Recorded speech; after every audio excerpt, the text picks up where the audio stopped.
ابھی ایک latest clip آیا ہے ہمارے پاس، ایک ایران ٹی وی کے اوپر اینکر پروگرام کر رہی ہیں اور کرتے کرتے وہاں پہ میزائل حملہ ہوا ہے اور وہ ملبہ ولبہ وہیں پہ اسٹوڈیو کے اندر ان کے اوپر گرنا شروع ہو گیا. کلپ دکھائیے گا، پھر ساتھ گفتگو کرتے رہیں گے، ساتھ دکھاتے رہیے گا.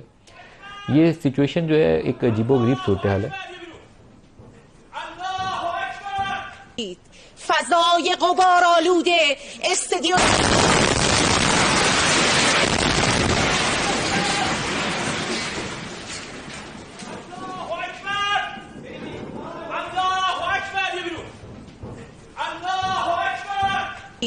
فضای غبار آ جائیں، آلوده واپس آ جائیں. جی، یہ آپ مختلف جو میزائل اٹیک ہیں اس کی وہ سائٹ پہ فوٹیج دکھاتے رہیں. میں ایئر مارشل اجاز صاحب کی طرف واپس جاؤں گا. اجاز صاحب، اس جنگ کے اندر ایک ایئر فورس کا کمزور ہونا، ایرانین ایئر فورس کا وہ ایک کمزوری ہے ان کے پاس ایئر ڈیفنس سسٹم نہیں ہے، جس سے اسرائیلی جہاز بھی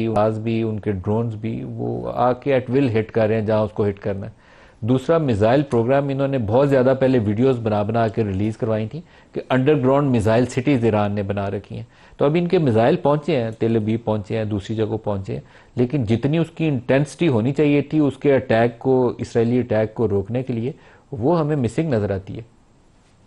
جی ملک صاحب، آپ صحیح فرما رہے ہیں، لیکن ہمیں اس اسیسمنٹ کو اس تناظر میں دیکھنا چاہیے کہ پچھلے 45 سالوں سے کس طرح کی آئسولیشن کا شکار ہے، اس پہ کس طرح کی پابندیاں ہیں. وہ رضا شاہ کے زمانے میں ان کو امریکن اکوپمنٹ، اس وقت کا بہترین ایئر فورس اکوپمنٹ ان کے پاس تھا، لیکن آہستہ آہستہ وہ سارا سسٹم آبسلیٹ ہو گیا اور الٹیمیٹلی وہ ایک روڈیمنٹری S-300 رشین جو ہے ایئر ڈیفنس سسٹم اور کچھ ان کے اپنے بوار 373 اور خراداد 15 اور یا زہرا، اس طرح کے لانگ، شارٹ اور medium range missile defence system جو کہ کسی طرح بھی میچ نہیں ہیں جو کٹنگ ایج ٹیکنالوجی اسرائیل کے پاس ہے. ان کے پاس اپنی بنائی ہوئی اور امریکہ سے ایکوائر کی ہوئی دنیا کی بہترین ٹیکنالوجیز تک ان کی ہمیشہ رسائی ہوتی ہے. میں یہ سمجھتا ہوں کہ ایک اگرچہ ایران نے اپنی ایک ہائپ کریٹ کی ہوئی تھی اور وہ آپ کو پتہ ہے کہ جہاں پہ بھی اس طرح کے تھیوکریٹک رجیم ہوتے ہیں یا جہاں پہ ملٹری سینٹرک جو ہے نا رجیمز ہوتے ہیں، وہاں پہ وہ اپنے دفاع کے بارے میں میڈیا میں اور اپنے میڈیا وارفیئر میں وہ اپنے بارے میں ایک ایگزیجریشن کا ان کا ایک جو ہے وہ تاثر ہوتا ہے. وہ چیز بالکل آپ صحیح کہہ رہے ہیں کہ وہ اتنی کیپیبلٹی نہیں ہے، لیکن آپ یہ چیز گرانٹ کیجئے کہ دنیا کے بہترین لیئرڈ ایئر ڈیفنس ہوتے ہوئے جس میں ان کے پاس سکسیسو کسی بھی ٹارگٹ تک پہنچنے سے پہلے آپ کو 4 جو ہے لیئرز میں سے گزر کے جانا پڑتا ہے، اور پھر ایران اگر صرف آپ تہران سے تل ابیب کا فاصلہ دیکھیں تو وہ تقریباً 985 ناٹیکل مائل ہے، کوئی 1,500 کلومیٹر.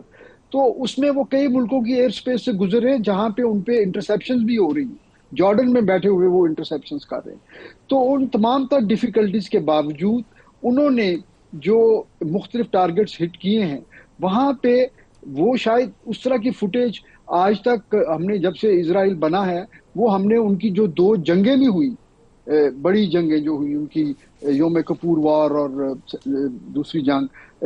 عرب اسرائیل جنگ، اس میں بھی ان کی جو پاپولیشن سینٹر یا ان کے مین لینڈ کو اس طرح کوئی ایئر فورس ہٹ نہیں کر سکی تھی، جبکہ اس وقت کے زمانے میں ان کے جو ایڈورسریز تھے ان کے پاس بڑی اچھی ایئر فورسز تھی. تو اس چیز کا میں ایران کو کریڈٹ دوں گا کہ انہوں نے چیلنج کیا اور وہ متھ بریک کی ہے انہوں نے. تو ہمیں اس چیز کو اسی تناظر میں دیکھنا چاہیے کہ یہ ایک مس میچ ہے اسٹرینتھ کا، کیپیبلٹی کا، فورس کمپوزیشن کا، اور اس کے مطابق ہی ہمیں یہ ریڈکشن جو ہے نا وہ لینی چاہیے. صحیح.